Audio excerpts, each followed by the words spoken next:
Boss, have you or any of your family ever seen a spook, specter, or ghost? If the answer is yes, then don't wait another minute. Pick up your phone and call the professionals. Ghostbusters! George Orwell predicted 1984 would be a totalitarian nightmare. But had he known how many iconic movies were going to be released that year, we suspect he might have changed his tune. After all, it is the year the Muppets took Manhattan, Tom Hanks went on a date with a mermaid, and the Star Trek crew searched for Spock. Jim, help me. And you ain't seen nothing yet. Of course, that was just because they hadn't yet heard of Peter Venkman, Daniel LaRusso, Joan Wilder, and Axel Foley. Jesus Christ. We're taking you through all of the best movie-related news and events of the 1980s. This is Timeline Movies.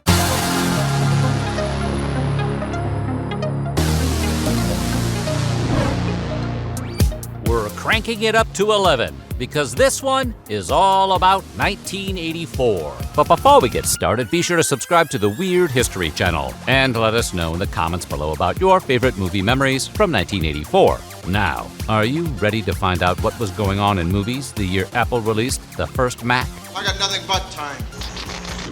The U.S. Supreme Court kicked things off on January 17th by ruling that videotaping a program off television for the purpose of watching it later was protected by the fair use doctrine. I don't think really people ever thought that we'd be in a situation where someone would actually police home taping or come in and say, well, these video recorders are now illegal and now they ought to be taken off the market or out of your homes. The decision also held that manufacturers of such devices weren't liable for contributory infringement, which means they were in the clear if someone used their product to violate copyright law. The decision paved the way for an explosion of VCR sales and changed home movie culture forever. By the 1980s, Disney's brand was something of a double-edged sword. Audiences knew they could trust the studio when it came to entertaining kids, but the interest of teens and adults was waning. So on February 15th, the House of Mouse launched Touchstone Pictures, a new brand they would use to release more mature films. Touchstone's first release would be the wildly successful Tom Hanks vehicle, Splash, which dropped the following month. All my life, I've been waiting for someone. When I find her, she's a fish. Nobody said love's perfect. I heard a band that, for me, redefined the word rock and roll. That band was Britain's now legendary Spinal Tap.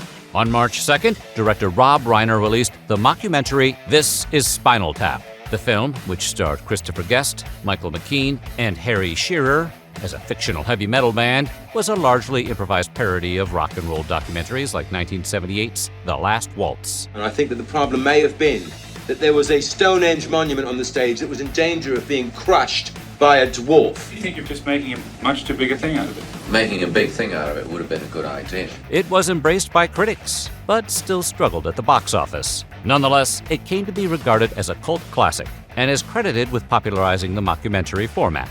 He exploded on stage. Dozens of people spontaneously combust each year.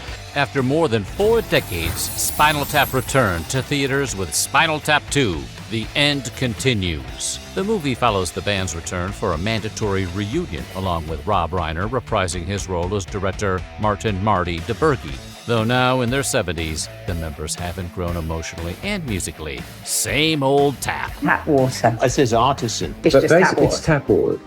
Then, on March 5th, actor and 3-time Academy Award nominee William Powell died of pneumonia. Powell starred in hits like 1934's My Man Godfrey and 1947's Life with Father. But today he is best remembered for his on-screen chemistry with actress Myrna Loy, with whom he played the now iconic screen couple Nick and Nora Charles in 1934's The Thin Man, as well as its 5 sequels. Powell was 91.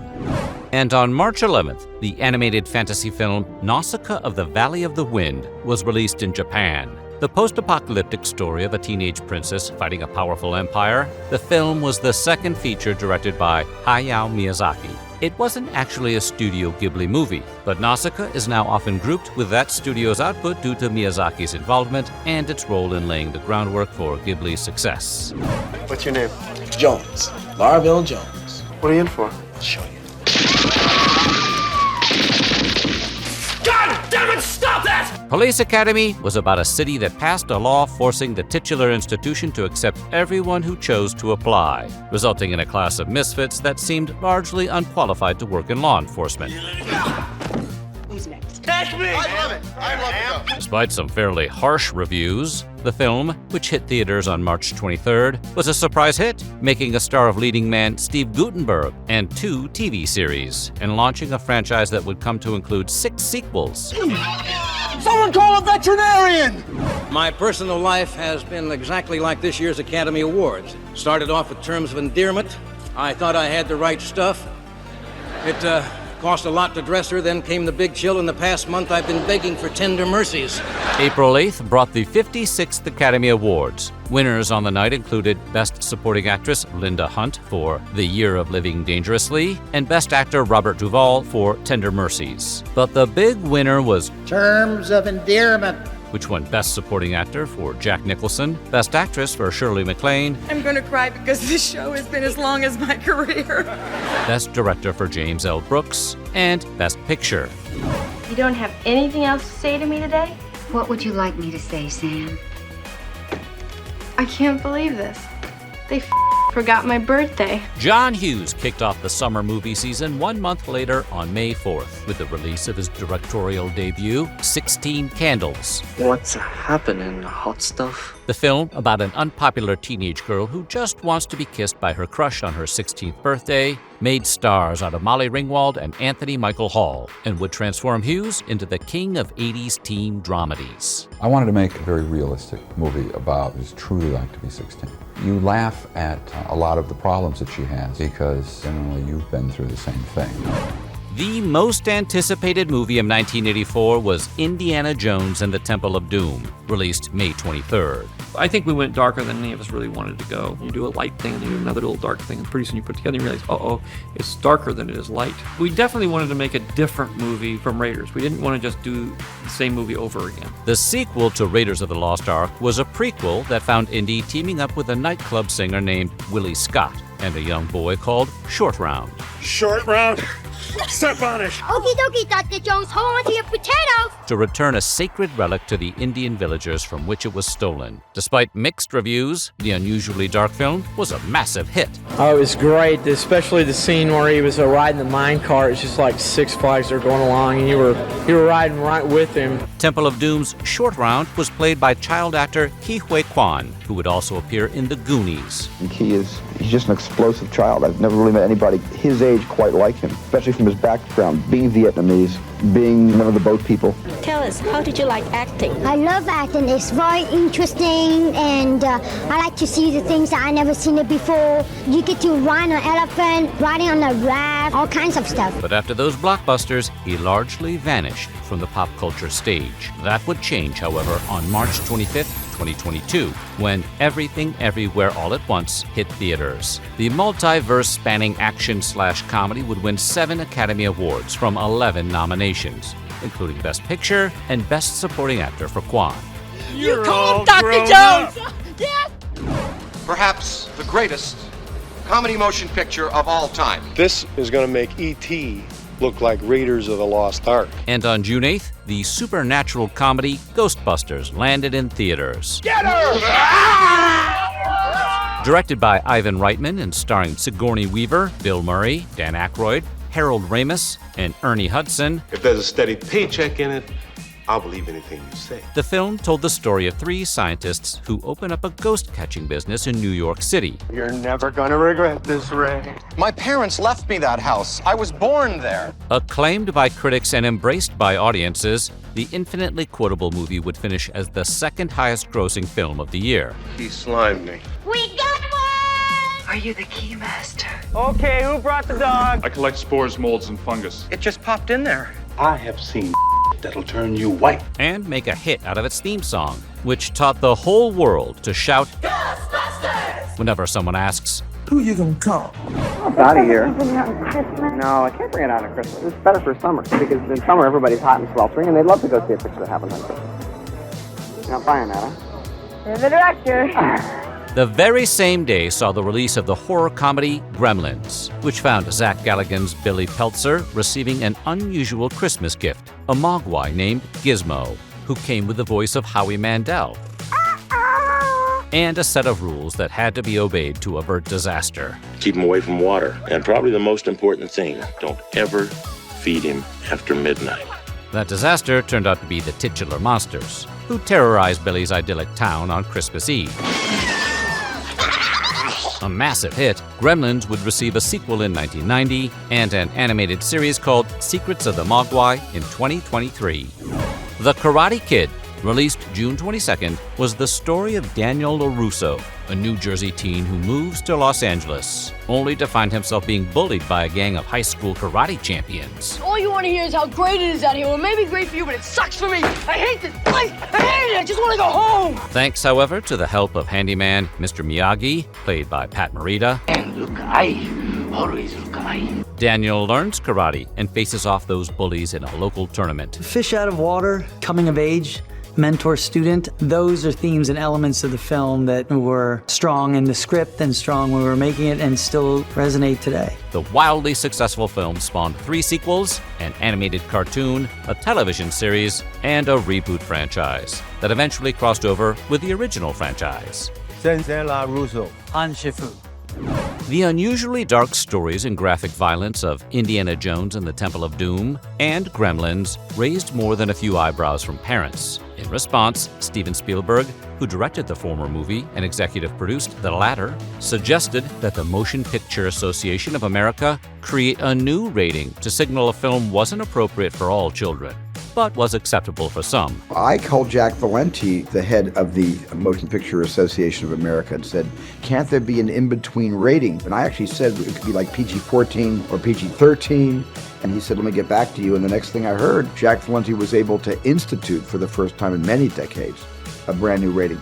That rating would be called PG-13, and it was announced to the public on July 1st. Released in the U.S. on July 20th, The NeverEnding Story follows the story of a young boy who finds a magic book about a warrior from a land called Fantasia that has to fight off a mysterious monster called the Nothing. Don't you know anything about Fantasia? It's the world of human fantasy. The Wolfgang Peterson-directed adaptation of the 1979 novel of the same name was met by positive reviews and cleaned up at the box office, eventually spawning 2 sequels and making kids everywhere wish they had a Falcor. Leaving so soon?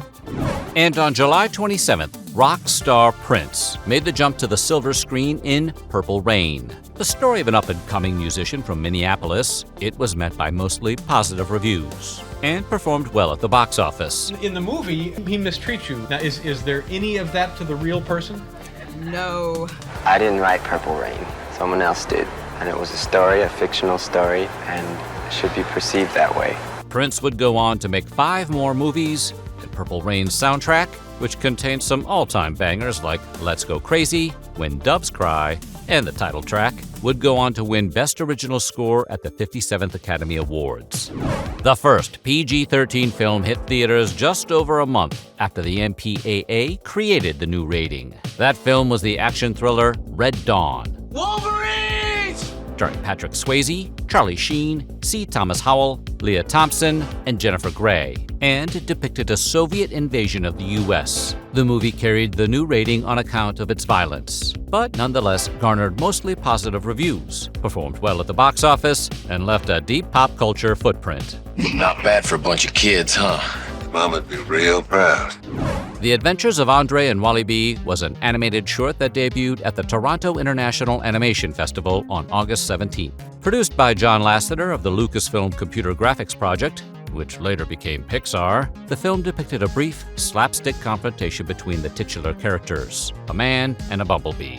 It doesn't sound like much, but it was the first fully computer-animated short film in history. I'm never going to know what Eben Ostby or Bill Reeves or Ed Catmull knows because they're PhDs. They can't bring something to life through pure movement and give it personality like I can. I'm just going to sit right next to them and work in collaboration. The Adventures of Andre and Wally B would later be released into theaters with the world's first fully computer-animated feature, Toy Story.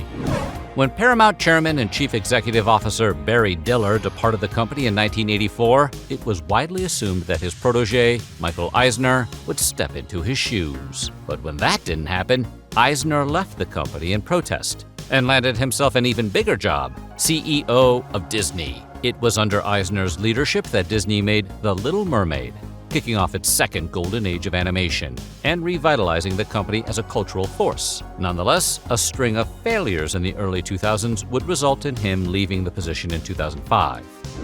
And on October 12th, Joel and Ethan Coen, more famously known as the Coen Brothers, released their first movie, the neo-noir crime thriller Blood Simple. I love you too. You're just saying that because you're scared. The story of a bartender who is targeted for murder by the husband of the woman he's having an affair with. Blood Simple starred Frances McDormand and John Getz. The great thing about Blood Simple, none of us had anything to lose. So we were able to totally take chances. There's a shot of Fran McDormand looking down at these fish. It's a very strange transition. Most directors are very much afraid to use the camera as a device in telling the story. It earned rave reviews, but only performed so-so at the box office. Despite audience indifference, however, it would establish the brothers as major talents and kick off their now legendary Hollywood careers. James Cameron decided to follow up his 1982 directorial debut, Piranha 2: The Spawning, with a horror movie called The Terminator, released October 26th. Look, it may take a while. Want to wait? There's a bench over there.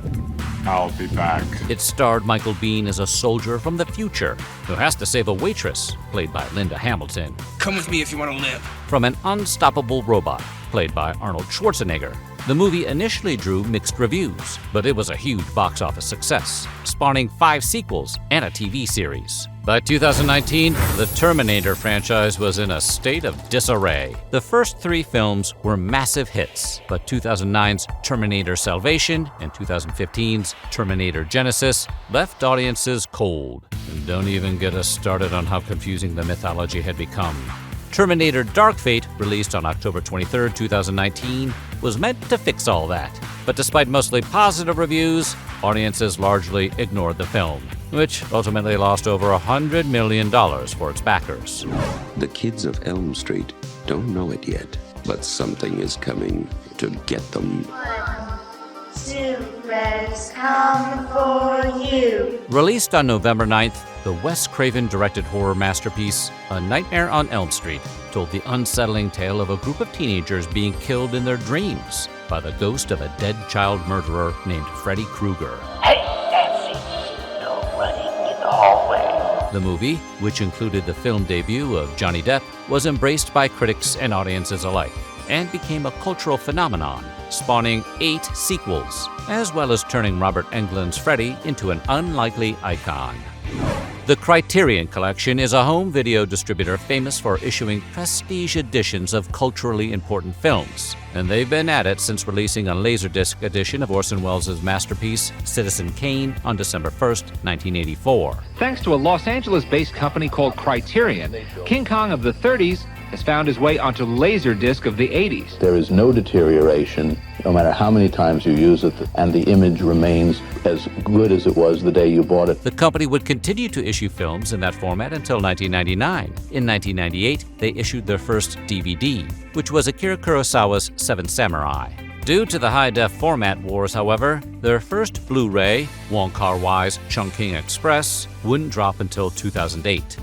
And on December 5th, the heat was on when Beverly Hills Cop dropped in theaters. The film starred Eddie Murphy as a streetwise Detroit cop named Axel Foley, I don't know what y'all think I am. Take me for some kind of fool. Hurry up, quicker! who has to solve a murder in California's posh Beverly Hills. The hilarious fish out of water tale, which also featured memorable appearances from Judge Reinhold and John Ashton, catapulted Murphy to mega stardom. They're not just regular cops. They're super cops.